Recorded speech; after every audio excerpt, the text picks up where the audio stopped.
The Hail Varsity Radio Saturday Morning Show, presented by the Nebraska Lottery. Strap yourselves in. Here are your hosts, Chris Schmidt. Y'all don't even know he was a virgin until he's 28, and now, roll tide. And Mark Cranack. Time has come for someone to put his foot down. And that foot is me. Welcome to it, weekend editions here at Hail Varsity Radio, presented by the Nebraska Lottery. Chris Schmidt, Elijah Herbel.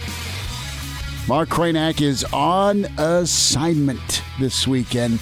That assignment being a wonderful father. Volleyball time for the Cranack family. So he is rocking a little volleyball tournament this morning. We'll get you through and excited to spend some time this morning on just what a marathon last night was for Nebraska baseball, and they get the W, man, 8-6. Never a dull moment. Looked a little bleak, looked a little comfortable, then got a little tight. I was waiting for Mitch Williams to show up, man, but wow, what a job by Nebraska baseball. Plenty of reaction and thoughts on Friday Night Lights. Some local products making you go, wow, and was checking Twitter last night, had a baseball game for junior out in Seward. So we got back and kind of nestled in Timmy B's little soiree, wonderful little deck he has in the neighborhood, kind of watch party we were at. He had the tiki torches going, so it was not feeding on Schmidt last night. Not that it was bad bug-wise, but anywho, just got to watch Nebraska close things out. And then kind of check in on how Friday Night Lights went. And Nebraska, specifically, just some of the local talent, Elijah.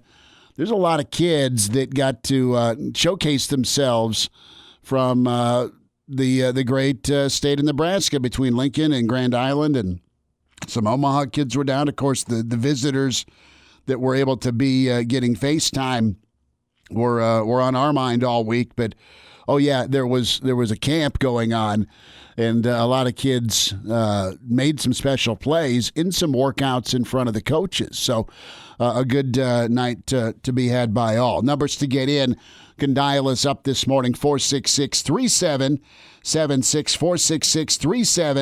466-3776, 800-825-5865. Find us on Twitter at Schmidt_radio, Chris Schmidt at Herbal Essence for Elijah Herbel. And we'll also encourage you to follow Hail Varsity at ESPN Lincoln. Both those Twitter handles. The moment that changed everything last night, Cam Chick at the dish. Fly ball right field. Dupree going back. Dupree looking up, and this one is gone. Goodbye. Goodbye and hello. Hello, momentum. Hello, energy. Hello, that shot in the arm Nebraska baseball had to have. They were down 4-rip, and then it was 4-3. Elijah, you were at a wedding and then a reception last night. I need to ask, did you enjoy yourself? You looked very nice. You had the dark suit on. It was a beautiful evening. How did the reception compare to this drama known as regional baseball? I mean, they serve steak at the reception, so can't ever complain about that. Wow. I had a good time, yeah. Well, good. Yeah, we did have the Husker baseball game pulled up, maybe, allegedly. How did the bride feel about that? I mean, she was cool with it, let's be honest. Be okay. honest. Yeah, but we had it pulled up, and I stopped watching as soon as we reached 4-0, and then whenever I pulled up my phone to check again, it was 4-4 at that point. It was just the sacrifice fly had just happened, so I missed out on all the good, exciting stuff. But I determined that it was probably my fault. Whenever I was watching, that's whenever we were losing. So you took one for the team. Took one for the team. Took one for the team last night. It was Elijah that was the bad luck, the bad juju, and you stayed away. So the thing that was interesting last night is, all right, what do we know about Northeastern? Well, all week long we heard about how good of thieves they were, right? Stealing bases. Well, they were no joke when it comes to their hitting. I mean, they were all over Povich, and I thought, and I was driving out to Seward, so I was getting set up to watch Junior play, and then kind of hunkered down in the old dad's section with the the fold up chairs, and then started streaming the game. And Povich, for him to get slapped around with 4 runs and 6 hits, and it wasn't just these bloops. They were hitting him well. And listen, I'm not here to get on Povich. The kid's incredible. You'll still have him for this weekend. I'm thinking, silver lining. But it was just odd because he's been so great so often this year. And I think it's a credit to Northeastern last night, just how aggressive they came in. They weren't phased either, and they came in and did work. And they really pounded the baseball. The home run, the solo shot to get them on the board, and then some just bombs that stayed in the park but were extra base hits, and you blink and all of a sudden it's 4-0 and Povich is done. But Nebraska able to do what they do, and that's remain unfazed. Scored 8 straight runs. And quite honestly, man, and I know the 2 walks are still sticking with Cody Frank a bit, but for him to come in and get 11 straight out, Nebraska's bullpen all season long has been probably not the headline, but man, they aren't too far down the note page. They have been so good so often. And you've got Frank that came in, Schwelle came in, did his thing, but it was really Cam Chick's charge, that home run that put some momentum back into Nebraska's step. They got rolling. Nebraska scored their last run off of a I think it was an interference call that the runner scored from third, and then it got tight. But Schwelle came in. The thing that was real, and you just don't know how you're going to react in the moment until it's here, is the stage, is the situation. How do you handle nerves? All right. And Nebraska baseball all season long, in big moments, they've been aggressive, they've been focused, they've been locked in. And I don't want to say that they're looking over or past anybody. You saw a lot of that last night. Arizona had to battle Grand Canyon University. Florida got knocked off. Arkansas was down 3-0 before they exploded. Baseball is just a funny game where you have an opportunity to go out and make your pitches, get great at-bats, and take advantage if you're in the right, first and foremost, mindset. Second of all, are you aggressive? In Nebraska, they weren't timid, but I think the moment was there with, oh my God, we're in the regionals and Arkansas is looming. And for a team like Northeastern to really not get a ton of respect, to be do or die like they were last week, and they had to win 2 elimination games just to make the regionals. They stayed hot. Their bats stayed hot, and for them to tag Povich like they did, it's a credit to them. So Nebraska able to get things handled 8-6.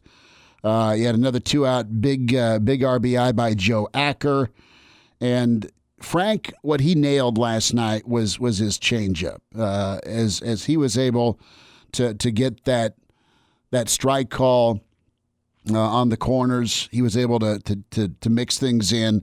But Frank helping kind of carry Nebraska to that finish line with 3 2/3 innings of relief, 2 runs, 2 hits, struck out 2, walked 2, and what a big win there by Frank.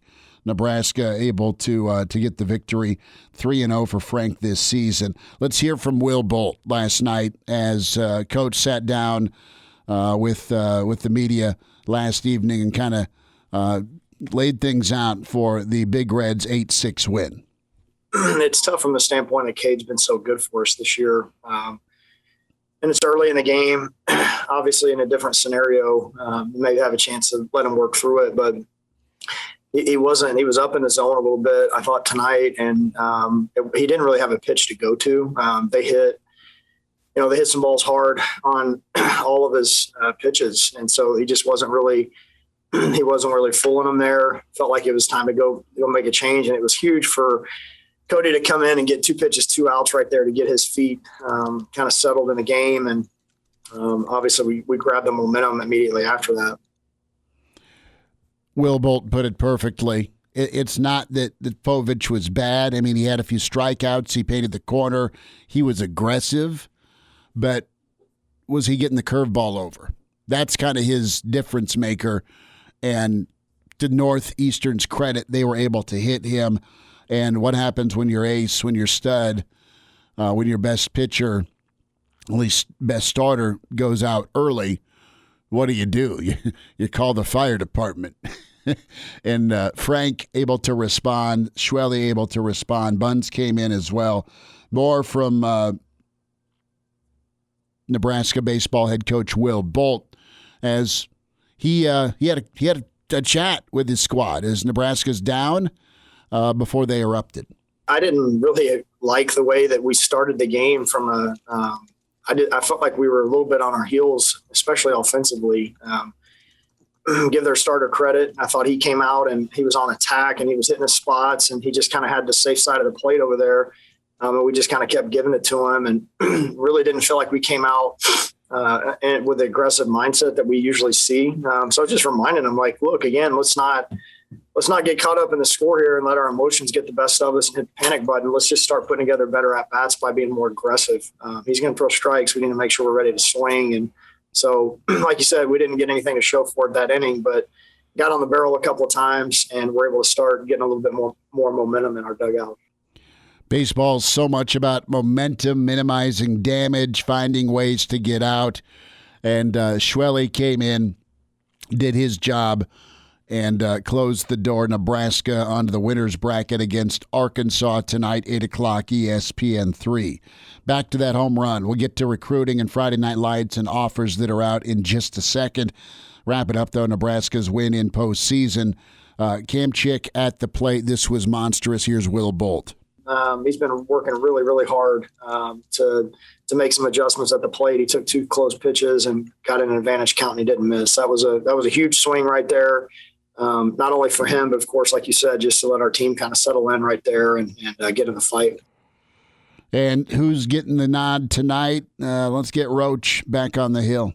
We'll go with Chance Roach tomorrow night. He'll get the ball. He's been our Saturday starter, and he's a 5th-year senior, and he's been through a lot. He's seen a lot. But, yeah, it's going to be a great environment. This is one of the best environments in college baseball. Arkansas's got a really good team. They play at an extremely high level, especially in this venue. These fans here are pretty amazing. Nebraska fans, Husker fans, I'm pretty biased. I think they're the best in the country. But this group here, the way they support this team, and they just got it rolling. So, we're going to have our hands full tomorrow night. It's going to be a great environment. We just need to come out ready to rock from the first inning. It is going to be electric tonight in Fayetteville, and their crowd all about partying, having a good time, being loud. I mean, think of your Husker environment. It's like that down there. They're a little cranked up, as always, down in Fayetteville. And what was really cool to hear and see last night on social media was just the 500 to 600 Nebraska fans that made the roadie down. Got down to Fayetteville, and you heard the Go Big Red. You heard the Husker support vocally on the road. Only Nebraska fans, right? That's so cool. You look at a lot of these regionals, and they're freaking ghost towns, especially if the host team isn't playing. And while it wasn't completely elbow to elbow last night, Nebraska fans made their presence felt, and it was really cool to see the team able to come off the field after they had gathered after the win and to get cheered by the fans that made the trip down. And someday we'll do that. Someday, because this is the first of many, in our humble opinion, Elijah, that Nebraska is going to be doing this. Now, the difference may be in future years, they'll be hosting versus going. Now, it's not completely out of the question. I'm not going down tonight. I've been trying to find tickets for about the past 12 hours. So you were watching the game. Off and on at said wedding reception last night. Yeah, and then 2 dudes that were at the wedding were like, if we win, you want to go tomorrow? And I was like, done. Well, you get out of here at 9. Well, You can be down there. It's 6 hours, 45 minutes. I can leave town at like 11 or noon and have plenty of time. And you're good. And then just go down, hang out. You'll find a seat. I'm looking for tickets right now. That's the thing. You can show and go, babe. You think so? Oh yeah, you'll get taken care of. I mean, Arkansas kind of filled it up for the game against NJIT yesterday. Yes. Well, I'm not trying to go find some dude holding up 3 fingers outside saying, "Yeah, it's $80 a ticket." Then I'm straight out of luck. I don't want to do that. Well, I'm trying to find the ticket online. I can't sneak out. I can't. I have juniors baseball this weekend. Otherwise, I'd drive, or we'd take my wife's vehicle and drive. But you're telling me to take the chance? Just go down there? Yes. I went down to Austin in 99 without seats. Now, Cousin Dino was down there and had us taken care of. But point is it's okay to show up to a spot without seats. Okay. It's not ideal, but it's not like it's Monday and it's for the super regional berth. Okay, it's the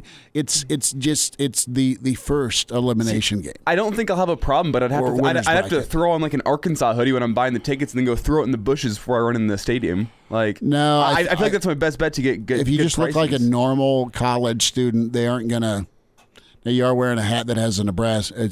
That'll work. It's a United States hat you've got on.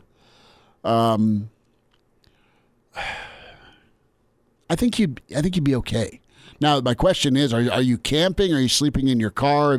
Or do you care? The plan would be right after the game, hop back in the car, start driving back to Nebraska right after the game, and then stop off at a rest area to get tired. You're gonna wanna have a cocktail in the parking lot after a win, if there's a win. If there's a win. Well, yeah, I guess that's a good point. Either be a happy cocktail or a sad cocktail, one of the two. You're gonna need a stiff drink after tonight, is what I'm telling you. Let's get into Friday Night Lights. You had sunshine, you had fans, and you had a boatload of prospects from the state of Nebraska 2022, 2023, 2024 classes. And Nebraska, listen, the number of in-state kids, Elijah, you're one of these that played football at a high level. So in your experience in Class A all over, you had a chance to go every Friday night against somebody that was really pretty good, either from the Metro or either locally, or if you were playing out in North Platte or in Grand Island, you saw it and practiced for it throughout your career. Ben Brahmer is the kid out of Pierce, the tight end that got to work out for Nebraska in person, didn't disappoint. Several great grabs, and he's another dude that has length and plenty of agility. And then Gunnar Gatula also is somebody that was at camp last night. Of course, that's Coach's boy, and Gunnar's a big kid and such a big-time ball player, and he was able to earn an offer last night. So Brahmer and Gatula getting offers. You had Greg Austin working with Gatula to strengthen his initial punch. You know about hand placement time and time again. That's so key for offensive linemen. Gunner's off to Notre Dame Sunday, and he's going to do a camp up there. And that video is just the most classic offensive line coach video I've ever seen, where they say, all right, give me your first punch, and you go, okay, I'll give you a little punch and show you. And then they always say, no, give me that punch, and then you have to really give it. Because, you don't want to, jack the guy. Well, yeah, you don't want to be the guy who goes and hits him too hard, and then they're like, man, what the hell was that? Just show me what's up. There's a happy medium. Yeah. There's a happy medium. That's just classic to see that. I've been in that situation 10 times myself at least. Grand Island Northwest outside linebacker Victor Issel. He's a kid that is getting on the radar, and he's been on the radar. Got to showcase last night, worked at defensive end and edge rusher. He was all sorts of kind of wow factor, an 11.26 in the 100-meter for him. Guy that Nebraska's keeping an eye on, Justin Eklund, also a linebacker. He's out of Folsom, California. Think of Johnny Cash, right? And then this is the kid that kind of wowed. And Kevin Suits, our friend at 1011, had video of Nagoy and another kid out of Lincoln East that are long, lanky wide receivers. Ben Nagoy is a ball player here that is out of Lincoln High, and track and basketball, 3-sport athlete, great hands, and nice footwork, and some really good-looking fade routes by Nagoy in the end zone. And also you had Zane Flores, the Lewis Central player that was in. Flores also getting attention from Northwestern, Iowa State, North Dakota State.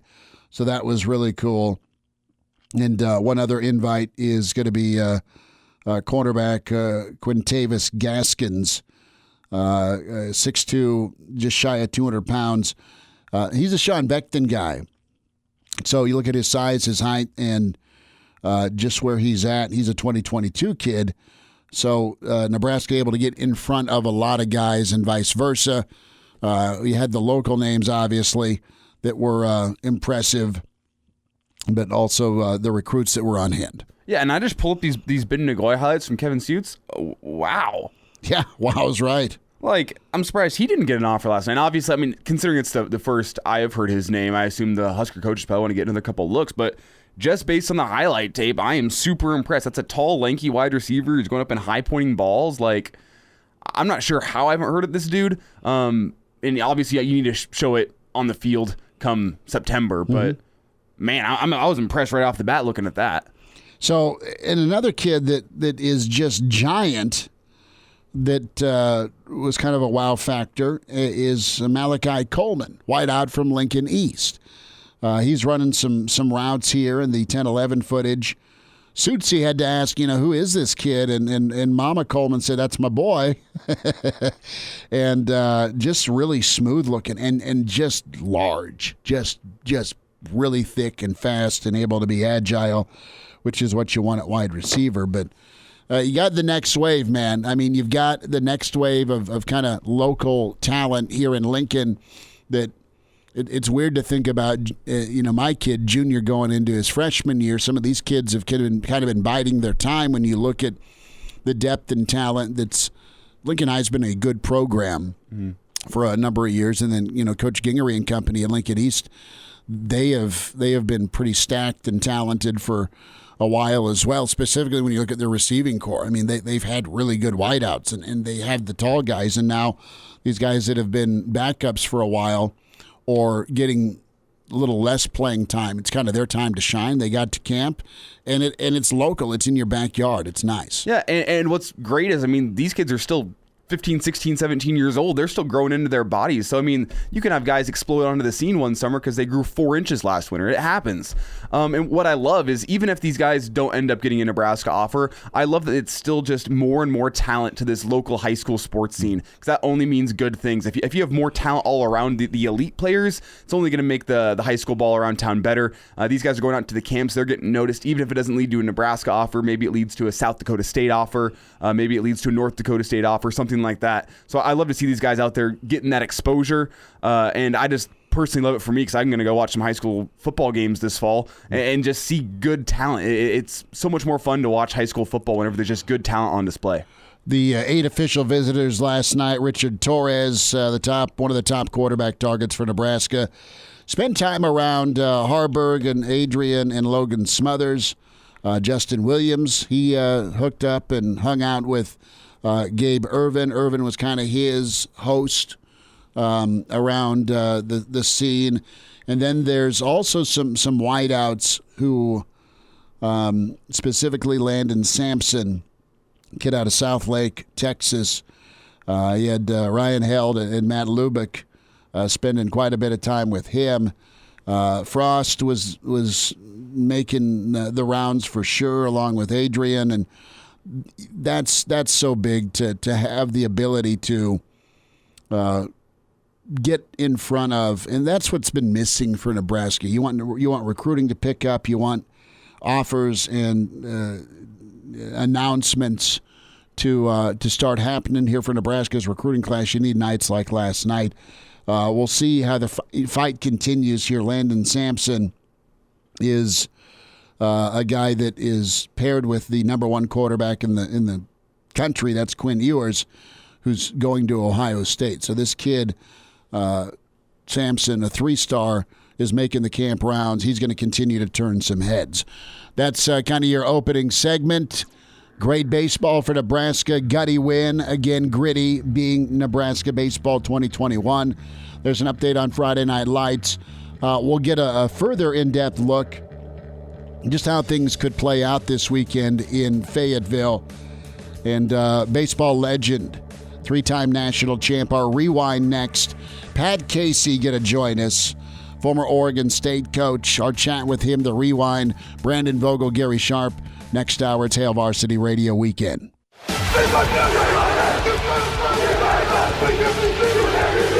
Now back with Hail Varsity Radio, presented by the Nebraska Lottery with Chris Schmidt and Mark Cranack. Coach, hey, it's Chris and Elijah here in Nebraska. Sir, how are you?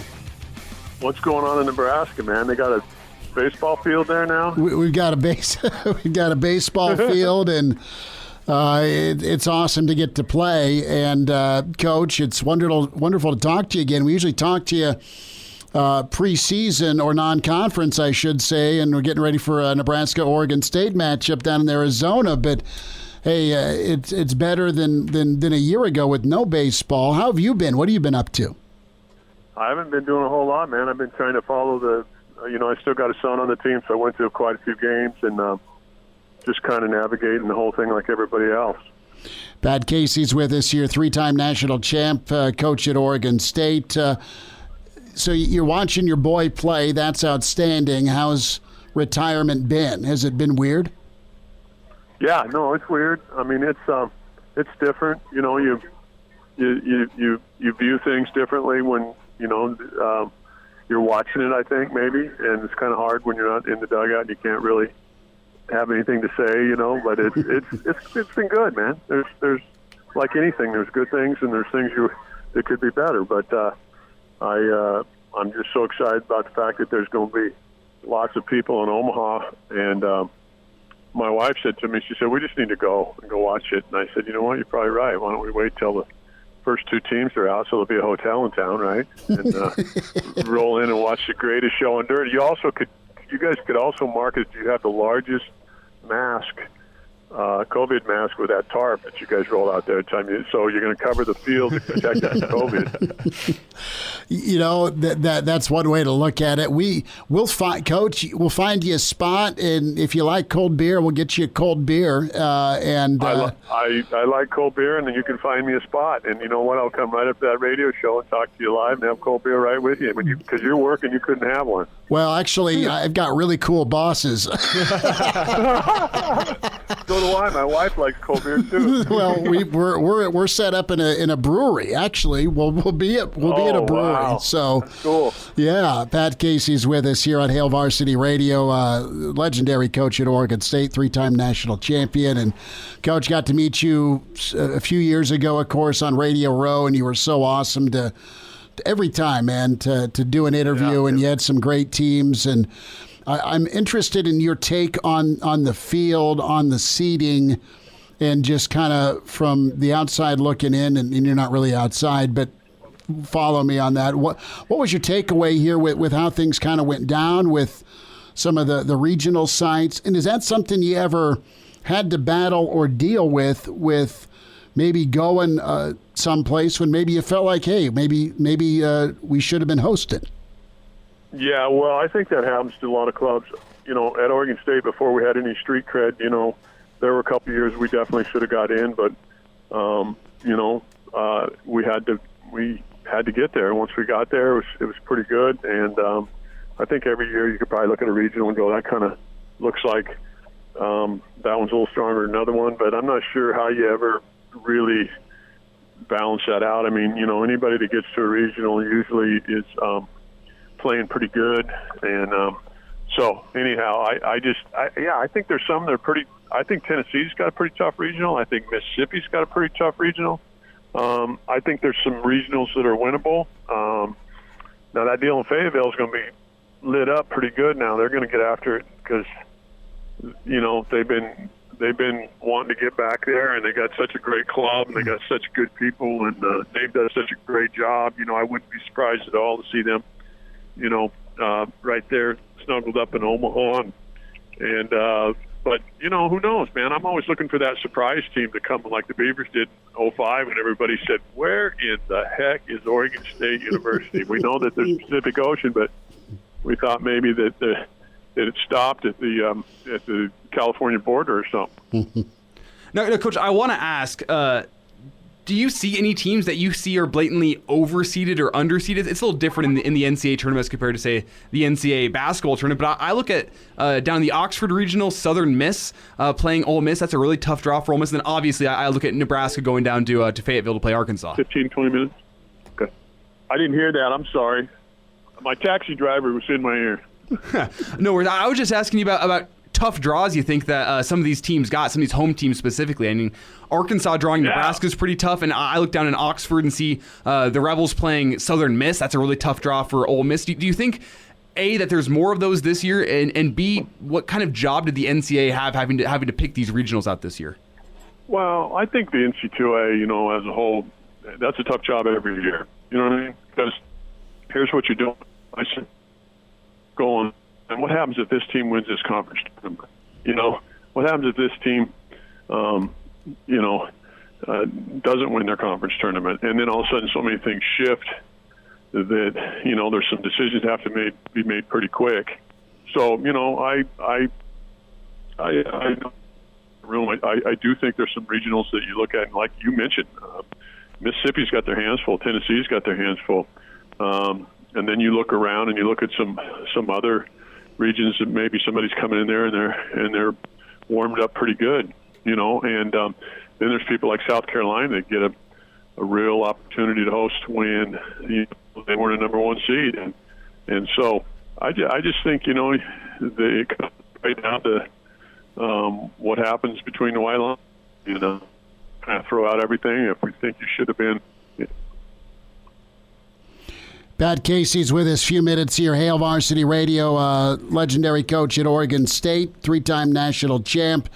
And, Coach, I want to go a little further in depth from what you've seen of Arkansas and what Coach Van Horn has this year, and just your relationship with Coach Van Horn, just both guys that really built winning programs.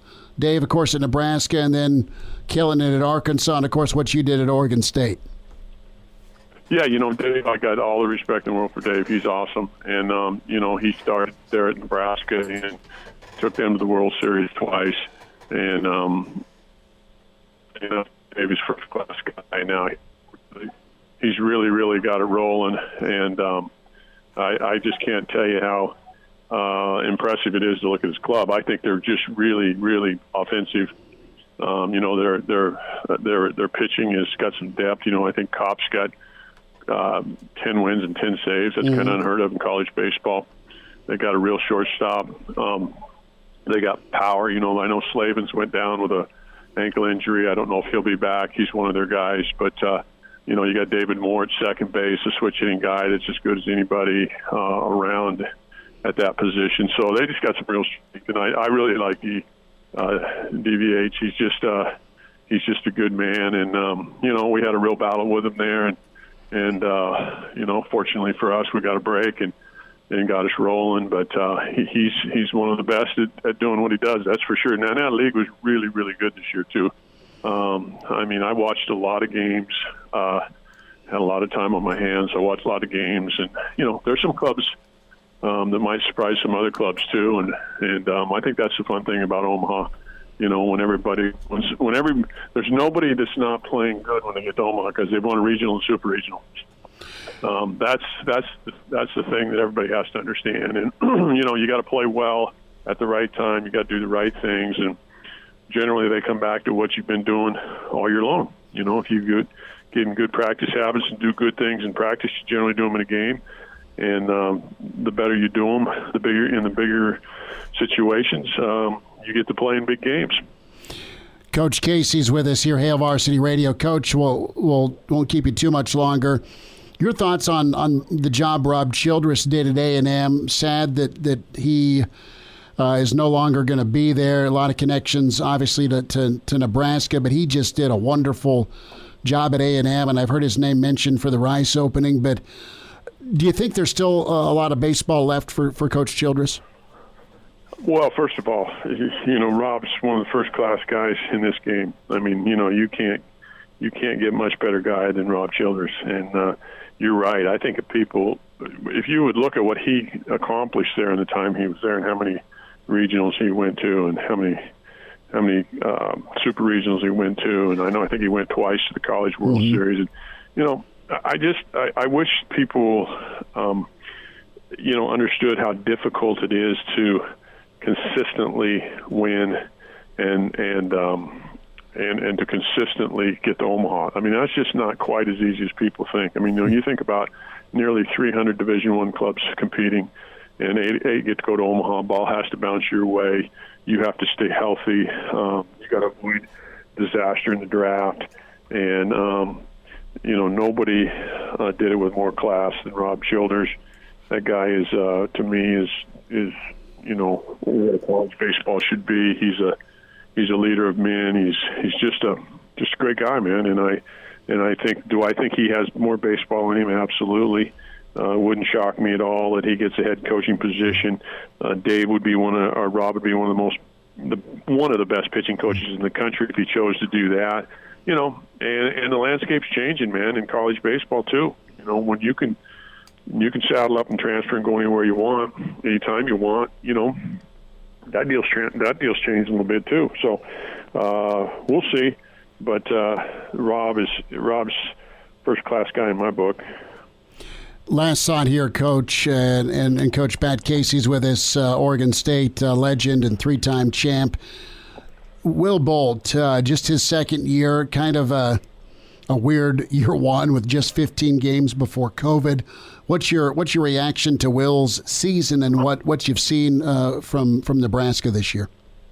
Well, those two questions back to back are good questions because I think that he did such a great job at A&M. Those guys are hard to replace in 1 year, and when you're a head coach and you got so many things going on, and you have an assistant coach that has so many responsibilities and does such a great job, those guys are hard to replace, and that showed a little bit too. But I am pumped. I've got a great relationship with Bill Moose. I think he hits a home run just about every time he hires somebody, and I knew when he hired Will that that thing was going to be real good, and he's already showed up and made it happen. And they're not in the region that I get it. They got to go to. I think they're going to Fayetteville. Yep. But they're going to make somebody beat them. I mean, they're not going to go any place and not really play the game the way it should be played, in my opinion. You're going to have to get them out, and they're going to pitch, and they're going to fight, and they're going to battle, and they're going to do everything that anybody would want a club to do. So I think it's exciting. I think the future's very, very bright for Nebraska baseball. How far do you go back with Moose? Give us a little backstory. Oh, man, he's such a good guy. Bill Moose called me, and I knew him before that, but he called me when we won our first national championship in 2006. And he was at Oregon, of course, and so we knew each other from a mutual friend of ours. We got a buddy that he was a partner with in a business named Tim Hennessy. And I got to know Bill and have all the respect in the world for him. And I actually came out there and me and Tim actually went out there and saw him and spent some time with him, went to a football game and had a great time. And we were planning on going back. And then, of course, COVID hit and changed everybody's direction. And so, anyhow, I really, really think the world of him. And, I know they got the new practice scene going there at Nebraska with football. And, I love it out there. It seems like every time I come out there, other than once, I've had a pretty good time, and people are real good to me. And, I love my kid still talk. Heck, he's 23 years old, still talks about wanting to go to the candy store in downtown Omaha. So I said, "Gee, Grammy, I gotta get back to Omaha." So got a good friend there, Mark Gillespie, who I played professional baseball with in the Padres organization, and we just have a blast when we head out there. And of course, the players. I'll never forget one of my best friends in baseball was Mike Gillespie, and they won it in '98. And in 2005, they had Ian Kennedy, and they had Clement, and they had some other guys, and they were real good. And we beat them on the last day of the season to win the conference. And I said, geez, I'm glad I don't have to see those guys anymore. Well, they go down and win their regional at Long Beach State, so guess who gets to come back to Oregon State in a Supers, and we got to beat them again. Jeez. And he told me, he said, Case, I wanted to go to Omaha so bad that you can't even believe it. But he said, if I couldn't go, he said, there's no team I would rather see go than you guys. He said, you guys have inspired me because we never dreamed that, the six-pack should expand and get into the north, and you proved me wrong, and you did it right, and you're a friend, and you won't believe how they're going to treat you. They're going to treat you like a king. And, man, he was right. And I'll never forget that. And we won. We lost in 05, and in 06, we won the championship, and he wrote me a letter, and I still have it. That's awesome. And rest in peace, my friend, Mike Gillespie. But there's been some amazing people that have, walked down those tunnels at Rosenblatt and now Ameritrade, and you guys, just everything about it.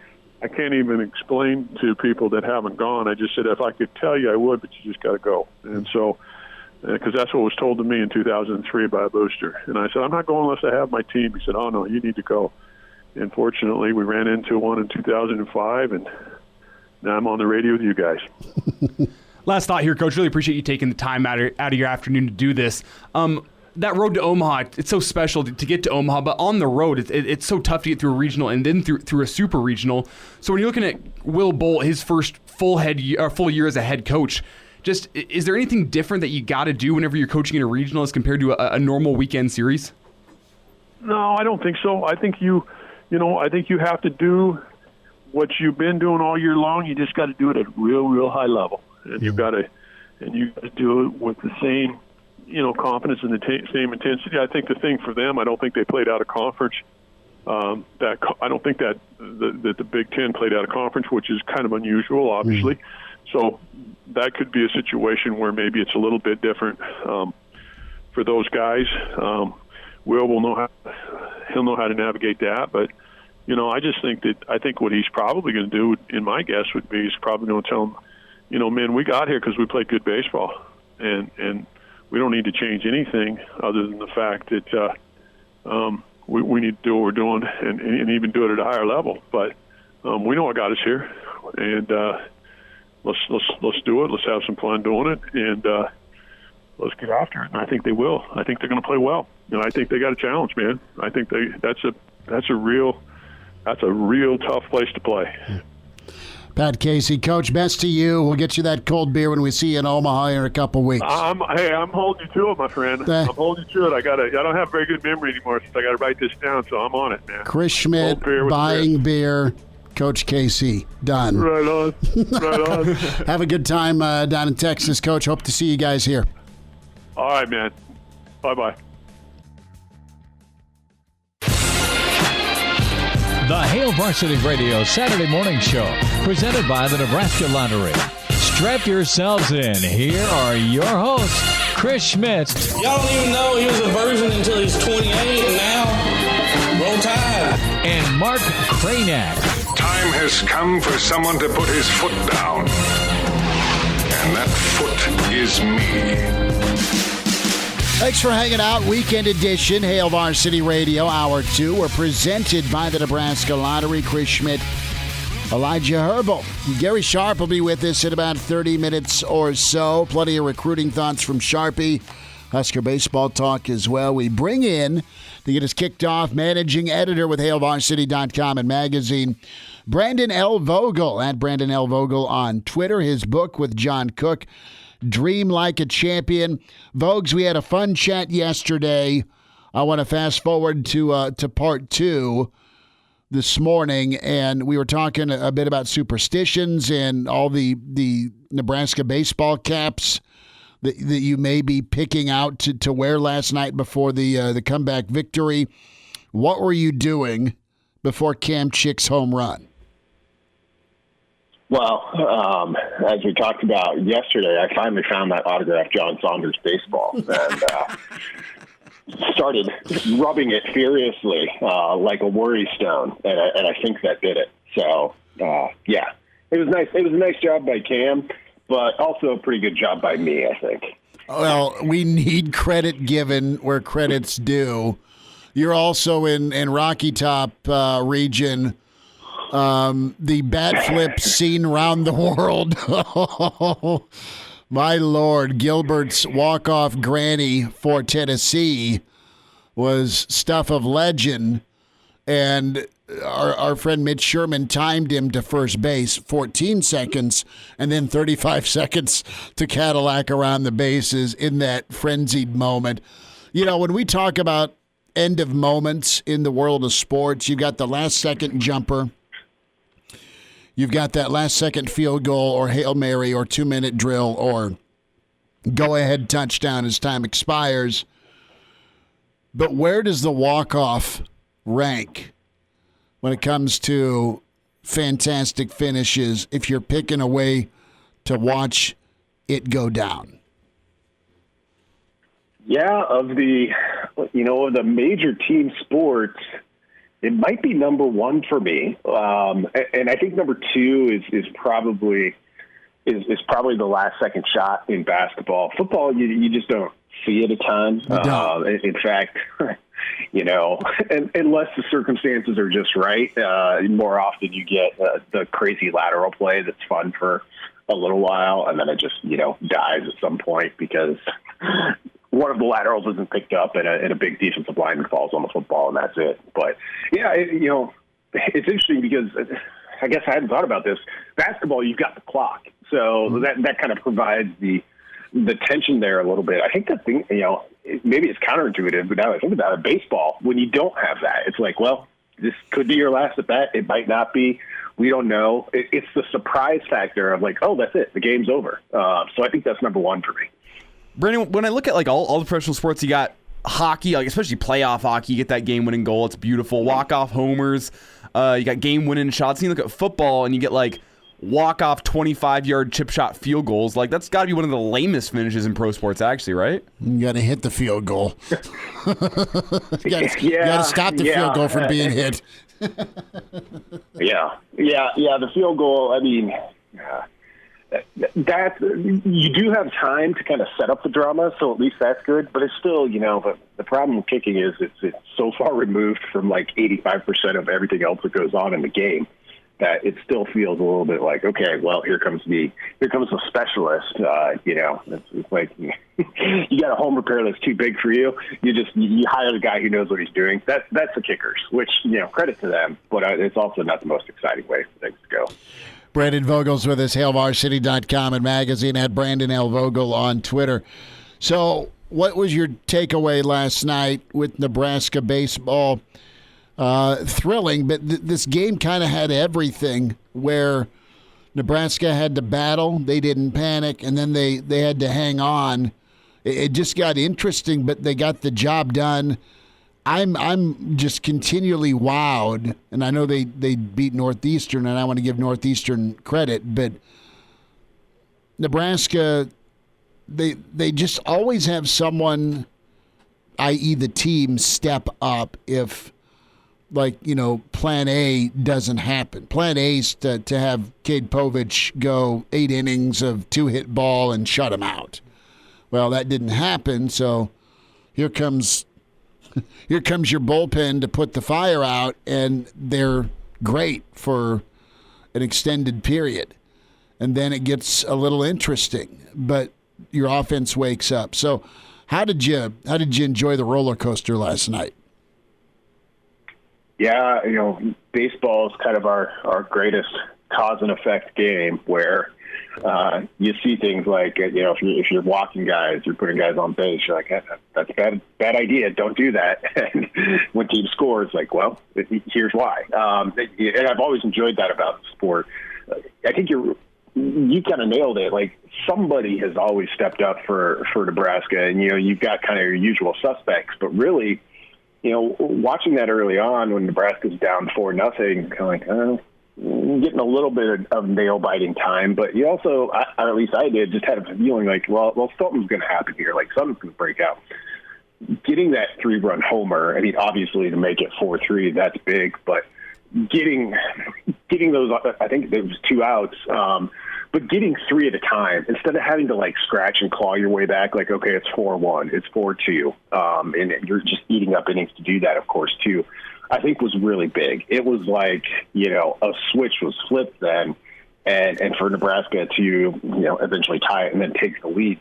They didn't just scratch out a 5-4 lead either. They were really rolling at that point. And I think that's what you've seen with this team all year long is, one, it can come from anybody, as you mentioned, Schmitty, but also they tend to put up runs in a hurry. It's that kind of offense that can put a ton of pressure on you on the base pass, which helps. And when you saw Nebraska being as aggressive as they were, I started to feel like, okay, this might turn around for them.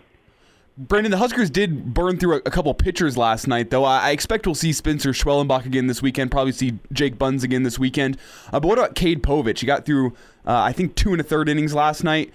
And do you think we could maybe see him, say, come Sunday, either in a starting role or in some middle relief? Yeah, I think you provided Nebraska stays in this, and we know they've got at least 2 more games. I'd be surprised if you didn't see him again. It just kind of depends on how it shakes out and how many games you end up playing if he were to start again. But I think you'll see him. That might end up being one of and I thought Bolt's comments about Povich last night were pretty great. It's just like, hey, he's our number 1 guy, and for whatever reason last night it just wasn't quite there. Like, they're going to be glad they made that move that early, I think, because we'll see him again at some point this weekend. What do you think that was? Was that Povich, or was that more about Northeastern just, I guess, being as good as advertised hitting the baseball?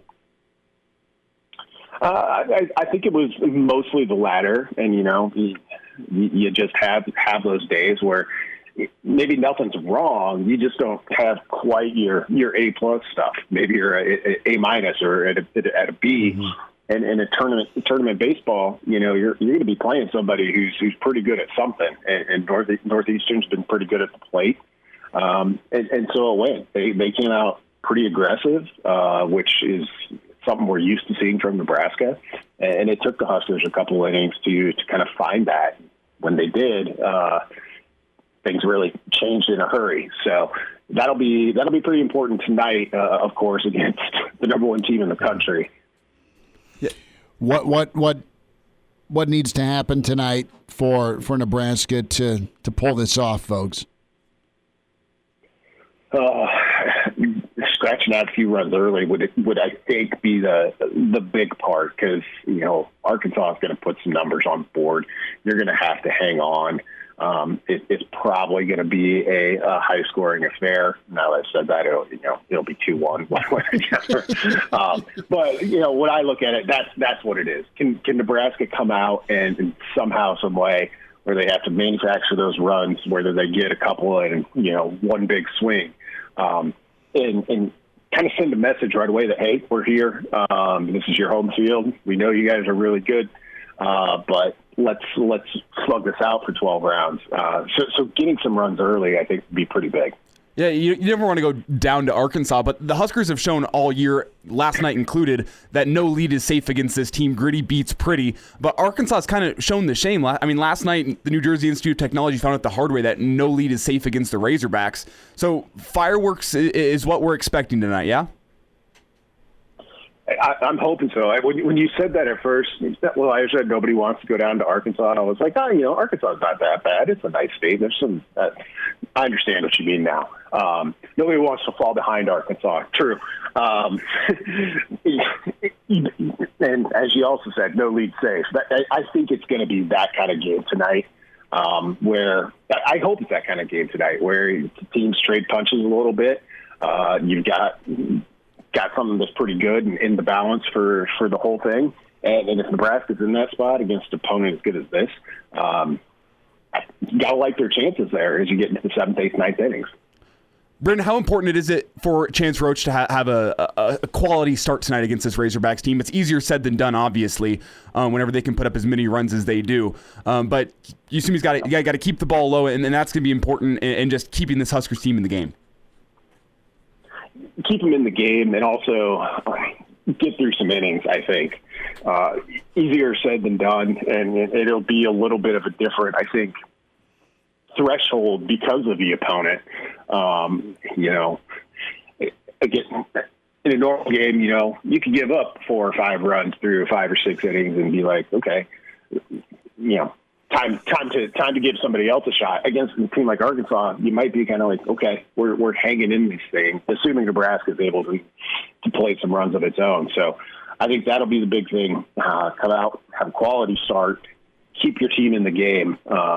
Because the thing I hope doesn't happen is this gets decided in the first 4 or 5 innings. That would be disappointing given what I think we could be in store for. Brandon Vogel's with us a few minutes here, weekend edition, Hail Varsity Radio. Vogues, put yourself in the shoes of a college football recruit. What would you want to see and experience in Lincoln?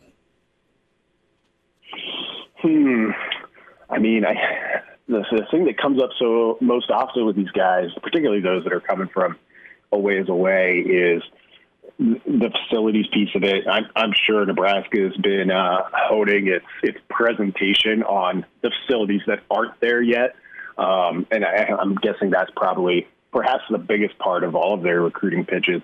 But if I were, coming from West Virginia or wherever, and I'd heard tell of Nebraska fans, I think what they chose to do with allowing fans for some of these camps in June is a really good idea because, you're not going to fill up the stadium. Nothing replicates a fall Saturday in Lincoln, but you can get a taste of it. And I think if I were coming in, that would probably be 1B or number 2 on my list is, okay, they say they're crazy about football here.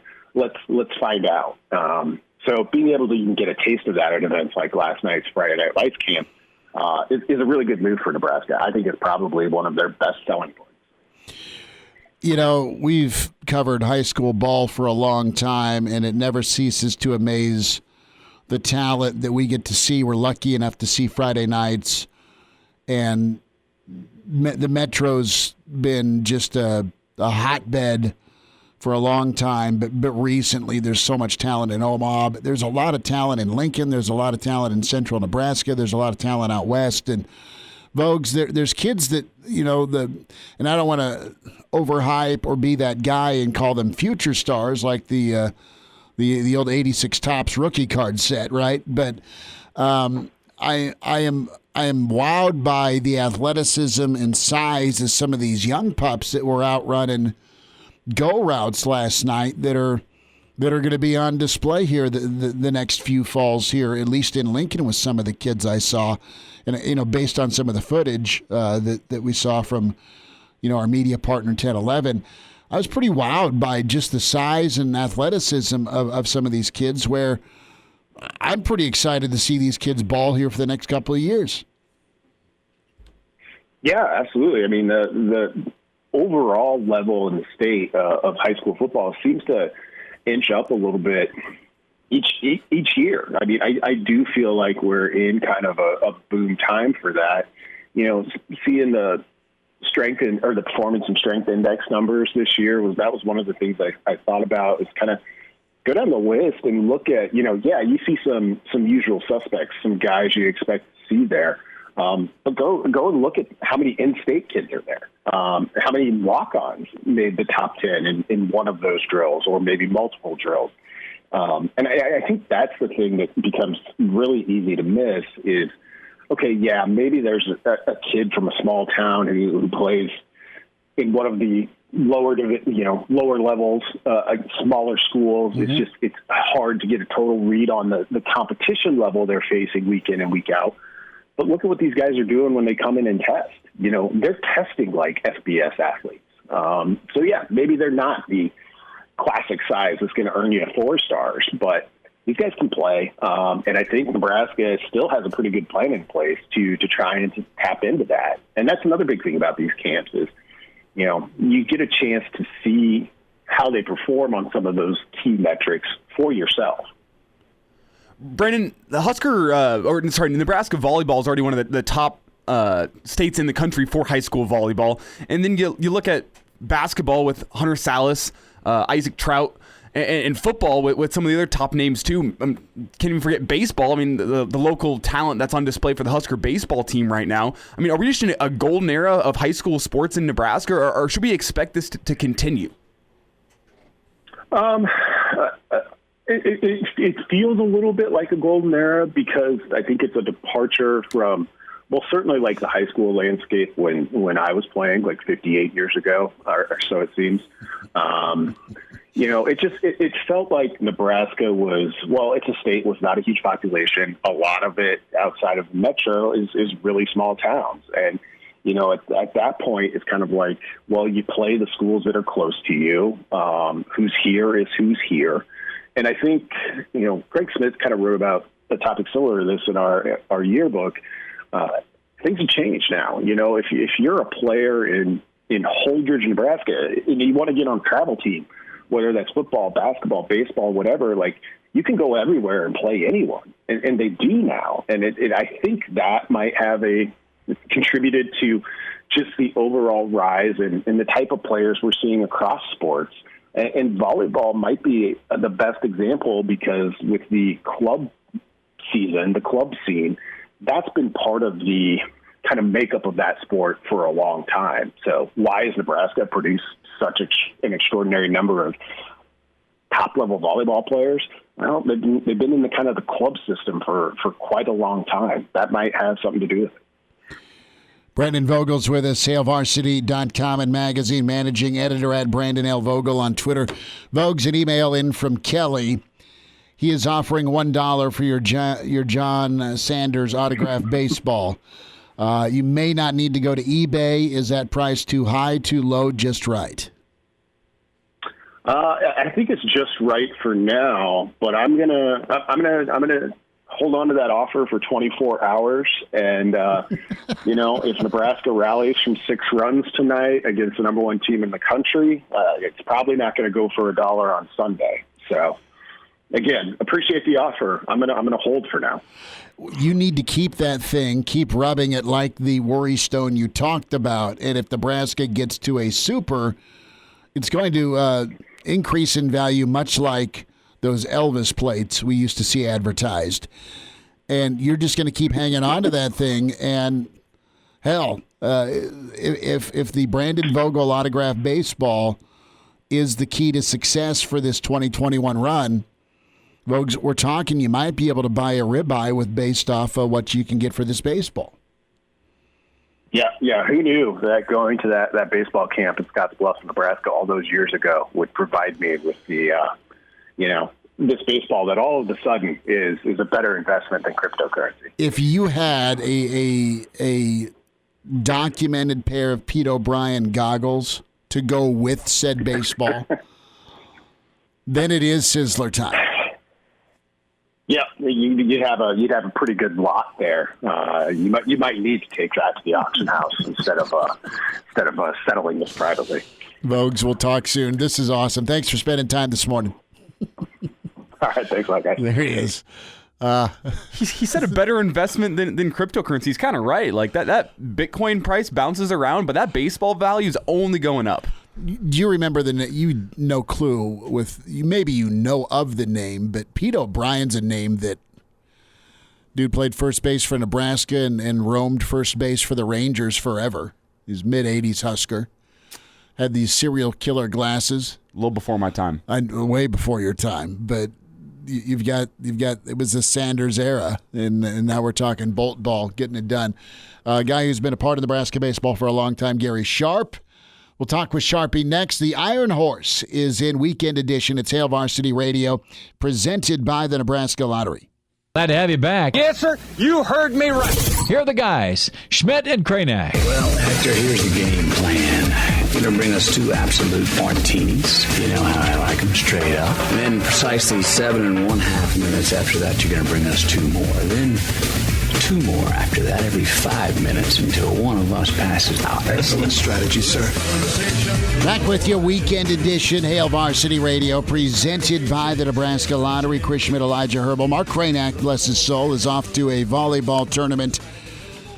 Being a good papa. We have baseball later in Seward. Junior he went a little nuts with the eye black last night. I mean, it was full. If you remember the program, the movie from the early 90s, we welcome in the Iron Horse, Gary Sharp. Sharpie, Junior, it's working for him. He had eye black under both eyes, full Ultimate Warrior tribute, but he went 3 for 3 last night, so it was all good. Well, I imagine also he probably was dirty before the game started, picked up some dirt from the infield and rubbed it on himself, so he looked like a real ball player. So he looked like a Schmidt who got the play. Yeah. Sharpie, what a night. What a roller coaster for Husker baseball. But wow, they are gritty, man, and they found a way. And what's your take on how they came out? We played a little bit of Will Bolt to get the show going this morning, and Coach Bolt touched on the aggressiveness. What do you chalk that up to?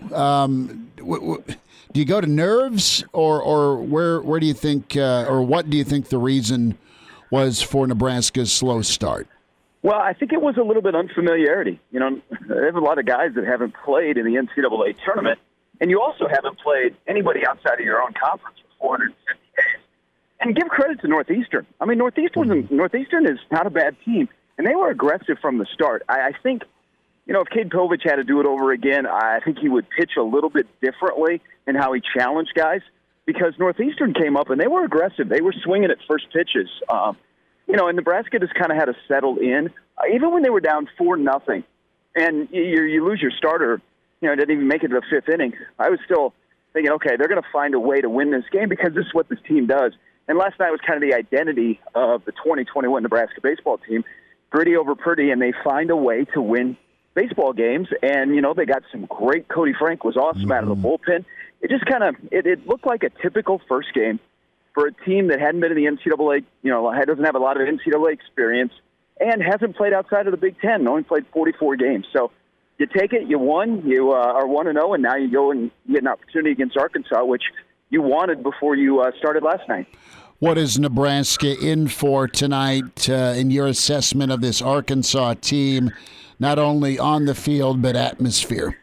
Well, I think you're going to have to. Roach is going to have to throw strikes, first pitch strikes. He can't afford to walk guys and have guys all over the bases. You're going to have to settle in. It's going to be a 9-inning affair, and you're going to have to score some runs. I think Nebraska is going to have to score again 8, 9, 10 runs because Arkansas' lineup is loaded. You saw yesterday, and you also, Arkansas was kind of sitting back on their heels, and I don't think they were ready for NJIT to come out as aggressive as they were. And it took a while for Arkansas to settle in, and Dave Van Horn, I'm not really sure what he was doing with his pitching. He was trying to find answers. What kind of effect will that have tonight? But I think Nebraska's going to have to score runs. They're going to have to score early. They're going to have to be aggressive. When they get on the base pass, they're going to have to be aggressive as well. I think they're just going to have to take it to Arkansas. But it's going to be a great atmosphere. I mean, you got 11,000 plus there. They love their baseball. And it's Arkansas and Nebraska. I mean, the 2 top teams in this seed, and a great opportunity for Nebraska to show everyone that there's a reason why they're the number 2 seed and thought they could have been better. Gary, you mentioned the need for Chance Roach to throw strikes tonight. And when you're looking at him, what does a quality start look like? I mean, there's so much firepower in that Arkansas lineup. I don't think you can expect him to completely shut them down. But just what does he need to do tonight to keep the Huskers in it? Well, I think you'll know right away what kind of a night he's having by if there's a lot of ground balls. He's a ground ball pitcher. If you're seeing a lot of balls that are lifted to the outfield or line drive, that's not good. But he gives up a lot of ground balls because of his sinker, which is okay. I mean, you got 8 guys behind you to go field it. If he's getting ground balls and Arkansas isn't barreling up stuff, then I think that's a great sign for him and a great sign for Nebraska. But they're going to have to, this will be a big night for Jeff Christie and Will Bolt and Roach, and they're going to have to design a plan to pitch these guys because Arkansas is pretty dynamic with their lineup. It's not, everybody just sits dead red on fastballs. They're pretty versatile, so you're going to have to mix things up. And, you'll have to, Roach has done it before. He'll have to do it on the biggest stage that he's ever pitched in. Gary Sharp is with us, Hail Varsity Radio Weekend. Sharpie, put on your Uncle Gary hat for a moment, and Elijah's contemplating going down to Fayetteville without tickets, without a seat. We have all pulled that off, the spur-of-the-moment road trip, with or without a surety. What's your advice for tonight for young Elijah? I wouldn't do it. Just because I think you're going to pay an arm and a leg to get a seat in that place. See, that's what I'm thinking, especially if I'm decked out in Husker gear. Yeah. You know what? Here's the thing about Arkansas and Nebraska. Their athletic departments in their state, and that being the flagship university in the state, is they're very similar. They got a ton of passion for their sports. And in baseball, it's, even more because they've had great success in baseball. They got the number one team in the country. I know people that are down there now and went and just bought single session tickets, so they had no problem last night for the Nebraska game. But I've been told they're having trouble getting tickets for tonight because they're $100, $200 to even sit out in those left field bleachers. So I would maybe save some money, Elijah, save some mileage on your lease on your fancy vehicle you own, and sit back and either listen to it on the radio or watch it on TV. Because the worst thing that can happen is you go down there and things go sideways, and then you got to drive all the way back home. Or you go down there, now this is the other part, is they win, and then you have a big celebration, like a one-man party with all the Razorback fans. Right. Yeah. And that may or may not be great. Do they sell booze down there? That I don't know. They do in the parking lot. I know that. Gary Sharp's with us. Sharpie, we're going to switch gears to Friday Night Lights, and you had 8 official visitors last night. You had a number of in-state kids that are kind of next up to be on the high school scene.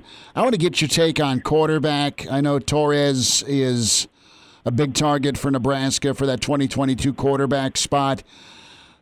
Put yourself in the recruiting office or even the coach's office between Torres and Bianco. I know Bianco's coming out here late June 18th, or at least in a couple weeks. Torres was your first guy in. You had Morris commit to NC State this week. What's your takeaways here from what you've seen of Torres, what you've seen of Bianco? And I know it's been limited on Bianco just because of the COVID situation.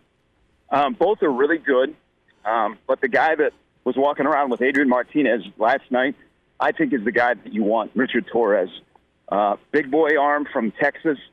His mobility is getting better. I think he's still, his senior year will be big because I think he just needs to play more football. And his decision-making with the ball, I think, will improve. But there's a lot of Harburg in him. Big body, cannon arm, lots of upside. And that's what I see out of him. And I think he's your number one priority. You do have a plan B that you could, move to real quick. And you never know. I mean, Torres it's tough to get a Texas quarterback out of the state of Texas. And Nebraska has been on him for a while. But he would be the one that I would pursue, that I think fits where Nebraska wants to go with their quarterback position. Now, Gary, you're talking about where Nebraska wants to go with their quarterback position, but I want to ask you, where do you think Nebraska should go with the quarterback position? Because when you have a guy coming out of high school that can run the ball well and throw the ball well, he's a 5-star and he's going to Clemson. You kind of got to pick one that's a little more developed. Would you rather have a guy who's more dynamic running the ball, or a guy who's a little bit of a better and more polished thrower? Well, I think the staff has learned in the Big Ten what kind of quarterback it takes to win the West. You would love to have the capabilities of an Adrian Martinez that can run. But I think they're putting a lot of emphasis on being consistent in the pass game, whether it be the short little 10-yard pass or be able to throw it 20, 30 yards down the field, because look at the kind of wide receivers they are recruiting. They're recruiting wide receivers that are built to blow the door off the defender and get downfield, and now they need somebody to put it right in their breadbasket while they're running down the field. So I think they've kind of shifted a little bit. Everybody would love to have that mobile quarterback. And I think Nebraska will always have a roster where you have both kinds. But I think the big boy arm and the ability to stretch the field with your arm and not your legs is an area where Nebraska has learned over the last 2 plus years in the Big Ten, that I think that's why it shows you they're going after the Harburgs and the Torres, guys that are big body, 6'5", 6'6", see over the line of scrimmage, don't have the, hey, pull it down and spring away like Adrian Martinez, but have the ability to hit a guy in stride 25 yards downfield. Sharpie, from some of the footage last night at Friday Night Lights, and well, let me ask: did you go last night? I did not. Okay, yeah, I had family stuff going on, so I did not go. But we've seen the footage. What's your takeaway with some of those next names that'll be starring on Friday nights around the state of Nebraska? I was pretty blown away by some of the young athletes that we have not heard of till last night. Well, it shows you Lincoln Southeast is a really good football program. Mm-hmm. They produce some pretty good talent. And when you come out of Lincoln Southeast, usually when you move on to college, and regardless of level, you usually have success. It's a really good football program. Jake Applegate, earlier in the week, I've seen him play numerous times. You too have, Schmidt. He's a really good football player. He strikes me as a Big Ten West outside linebacker that's got a good knack for football. He's kind of like, he's got a great IQ for football, along the lines of the Giffords. Mm-hmm. And then his teammate who got an offer last night, I think it shows, Nebraska, this is a good year for high school football talent in the state of Nebraska. And Nebraska took a little hit in the spring because the top-end guys, Jackson at Burke, Woods at Central, the prospects at Bell West, the wide receivers, Ducker and Riley, or Helms, excuse me, they haven't said yes to Nebraska. So Nebraska's kind of pivoted, shows you the depth of talent in the senior class in the state, and it also shows you Nebraska is not so pigeonholed into what you definitely have to be. I think especially with a guy like Greg Austin, who made the offer last night, you got an eye for talent, and you've also got pretty much a confident ability to develop guys, and I think that's why he got the offer. But it's Nebraska has to be aggressive, guys. This is the month of June. They have a lot of intriguing prospects on campus, including the highly ranked running back Williams from Georgia. But they've got to close. You can't have a great month of June and have a lot of excitement and a lot of fellows on campus and not get a return on investment. They've compiled a really good list. They're going to have a good month, but they've got to create something at the end of the month where you have future optimism for next year's class and beyond. Gary, in this class, what position do you think the Huskers is their biggest position in need? Everyone's going to be looking at the quarterback position, but aside from that, where do you think the Huskers need to focus their time and attention and get one or two just high-level guys that can come in and compete? Elijah, that's a good question that I don't think there's a right or wrong answer for, because this roster is still young, and they built up some depth along the lines. They built up some depth in the defensive backfield. I'm always somebody that wants more linemen, and I think that's, if you have the opportunity to get good linemen that can help, whether they be offense or defense, you go after them. But Nebraska really, in terms of major holes, they've done a good job in the last two recruiting classes of filling those holes. But I think now it's kind of the best available. And, you maybe grab a guy at every single position. Wide receiver would be another spot that I think Nebraska needs to add to. You probably can't have enough running backs knowing whoever is going to pan out or stick around. But I think if you have a chance for linemen, I would continue to stockpile linemen. Sharpie, your take on Tariq Johnson, Nebraska's chances of landing him as that grad transfer or the transfer portal option, former 5-star. He's the guy who kind of kicked things off this week with visits, and former big-time prospect out of Florida that was at Ohio State. Well, he was highly thought of coming out of high school for a reason. So there is something there at Ohio State where they have an abundance of 4- and 5-star defensive backs, and you can get lost pretty quick. You have to ask the question, why did it work at Ohio State? Why did he only play 12 games in the last 2 years, 136 snaps? Why? And if we can answer the question, why, do we have the ability to tap into that potential, because we know it's there? Ohio State just doesn't hand out scholarships willy-nilly.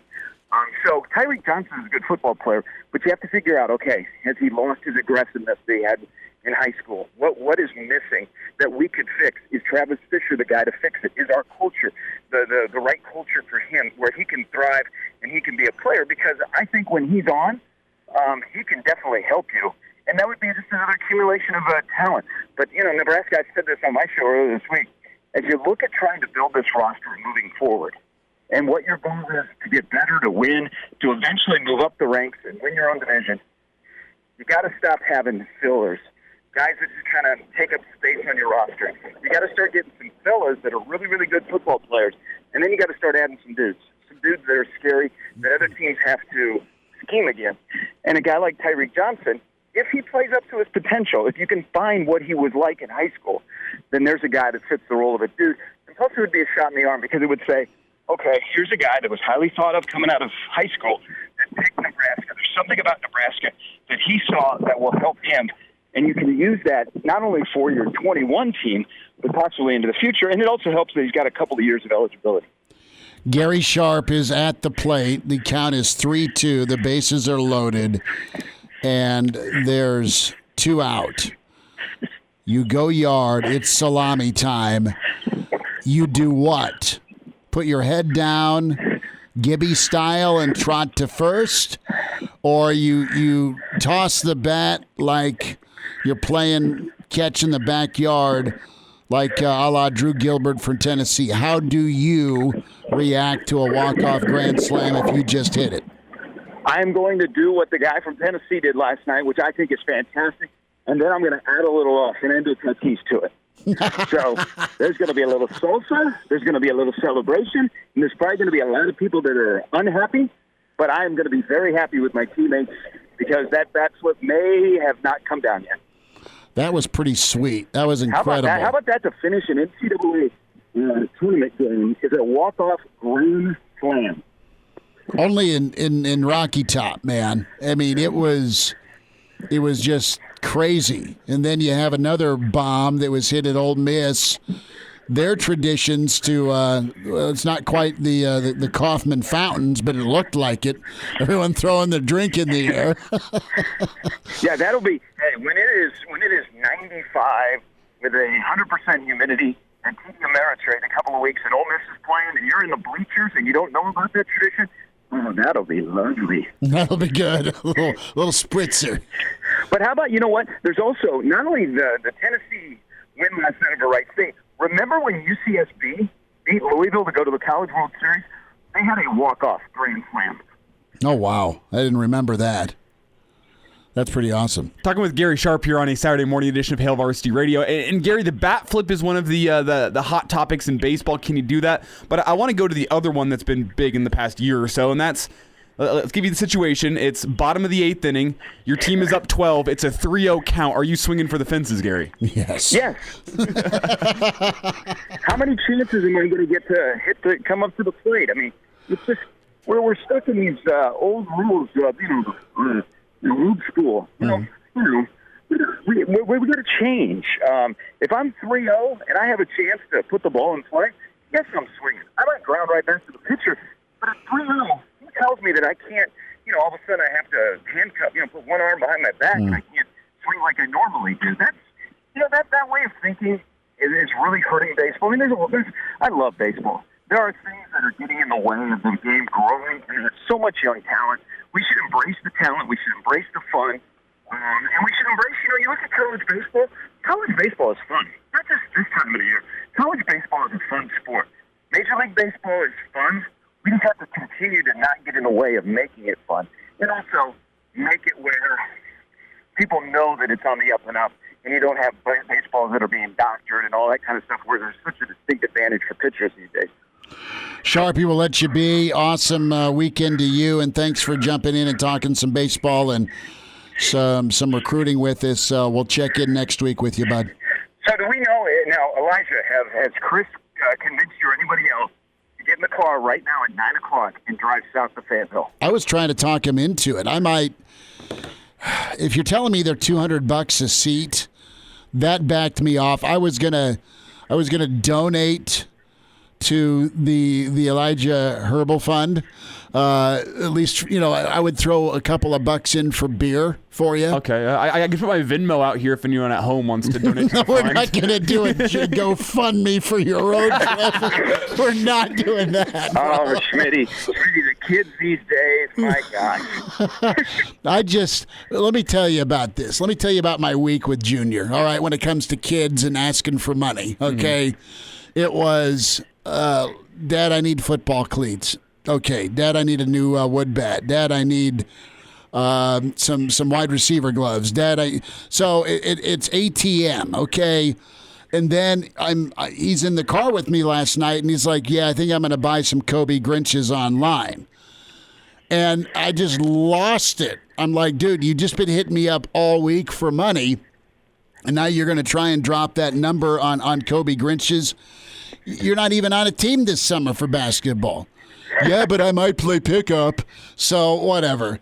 Elijah, consider yourself more reasonable with the request than my 14-year-old. Sharpie, I gotta send Junior to Uncle Gary's speed and agility camp. We've got a 40 time in the Schmidt house that is no good, and you know who his dad is. So if I'm saying the 40 time's no good, my goodness, he had training and testing this week. Well, we got the sun is up, so the sundial is working to work on our 40s. My 40 is what I'll buy at the gas station, though. That's the difference. There we go. Sharpie, be good, bud. That was fun, and thanks for jumping in. Hey, have a great weekend, guys. Enjoy. What should be a fantastic atmosphere tonight in Nebraska and Arkansas. Absolutely. Gary Sharp with us, the Iron Horse. Thanks to him. Good to get caught up with him. Now, it's never failing. He's like, hands out. I love him. He's great. Good kid. But, man. So. See, but that's just the only child problem. Right. It's just that he's like, you don't have any other kids to take care of. You better take care of me. The hands out. Well, don't ask for money and then say, I want to go drop $500, $600 on Kobe Grinches. Like, where the hell's your money at? Where's your kilo? See, my problem with that is if you're dropping $500, $600 on a pair of basketball shoes, you can't go play basketball in those. No, you gotta turn and burn them. You gotta resell them. No, I was gonna say you gotta put them on a shelf and like brush them every single day and keep them clean. It's like Cameron's Ferrari and Ferris Bueller. You just look at it. Yeah, exactly. So, well, do you have a decision yet? Are you going or not? Got to text the friends from the wedding last night to see. I'm leaning towards no. If we're talking $200 a ticket, like I could just watch it here in Lincoln and have a good time, but I want to go really bad. Yeah. The problem is I got to come back in and work at 3:30 tomorrow, so that complicates things. Yeah, dude, that's rough. Do you find a fill in for tomorrow? Probably not, but I could handle it. I could drive back. All right, talk to you on Monday. It's Hail Varsity presented by the Nebraska Lottery. See ya.